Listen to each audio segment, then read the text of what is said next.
5 minutes. Thank you, Mr. Chairman, Ranking Member Plaskett, and members of the subcommittee. Thank you very much for inviting me to testify today. My name is Elliot Williams, and over the course of 15 years, I had the honor of serving in all three branches of our government. Across that time, I worked as both a career prosecutor and a senior appointee, as both a rank-and-file employee and in senior management, and in both Republican and Democratic administrations. For a major portion of my time in government, I served in roles tied directly to the relationship between the executive and legislative branches of government. I served as counsel to the Senate Judiciary Committee across the building, or across the courtyard, and helped run legislative affairs at both the United States Department of Justice and the United States Customs and Immigration Enforcement, or ICE. And I know that I'm here today speaking in my personal capacity and not on behalf of any employer. Now, having sat in the seats of the very staff behind you alongside some of the very people who are still here today, as well as in the role of the executive branch employee or official responding to your requests, I can say that each institution's interests are critically important to creating a healthy, functioning democracy.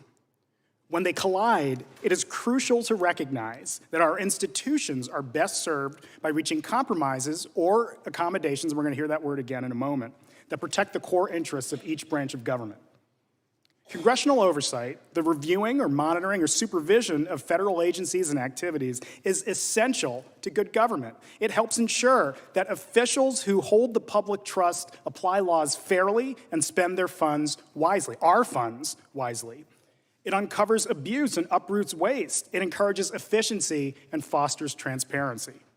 Now, this is a two-way street where Congress ends up better informed when making its legislative decisions, and the executive branch is in a better position to carry out its enforcement of our laws.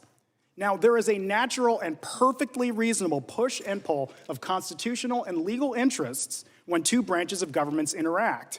But too much pushing or pulling from either side poorly serves the American people and does not serve the work of the American people.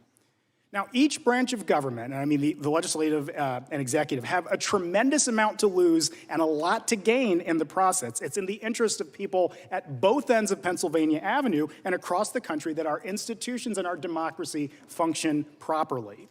Now, Congress and the Justice Department, both where I worked for a long time, have recognized this principle. The Justice Department has attempted throughout the years to balance satisfying legitimate legislative interests with protecting the executive branch's confidentiality interests. An obvious example arises when disclosure of case materials from an open criminal case or civil case might be disclosed to the public or to Congress. There might be a significant public interest in the Justice Department's efforts to protect those materials. Likewise, Congress has a very long history of engaging in responsible oversight, and bipartisan oversight at that matter, of the executive branch. This means reaching accommodations that have regularly included narrowing requests for information, limiting access to information that's provided by the executive branch, or even at times delaying a congressional investigation until the work of the Justice Department in the form of prosecutions or declinations are completed. For instance, here's an example. In the early 2000s, the House Oversight Committee wanted to obtain documents from Special Counsel Patrick Fitzgerald's investigation into the leak of the covert identity of CIA officer Valerie Plame. They consulted, this is the committee, the Oversight Committee, consulted with the Special Counsel and agreed to delay receiving information until after the end of the litigation, or after the investigation and litigation.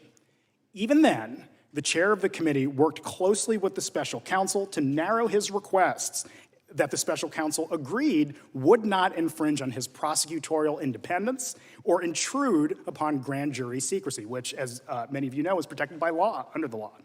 Both sides here, Congress and the executive branch of the Justice Department, had interests. They both balanced them for the good of democracy, the health of our institutions, and transparency for the American people.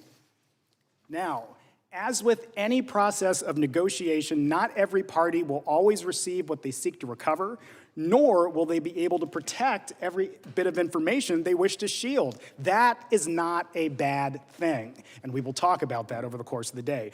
Needless to say, thank you again for inviting me to testify, and I look forward to answering any questions you might have. Thank you, Mr. Williams. Ms. Parker.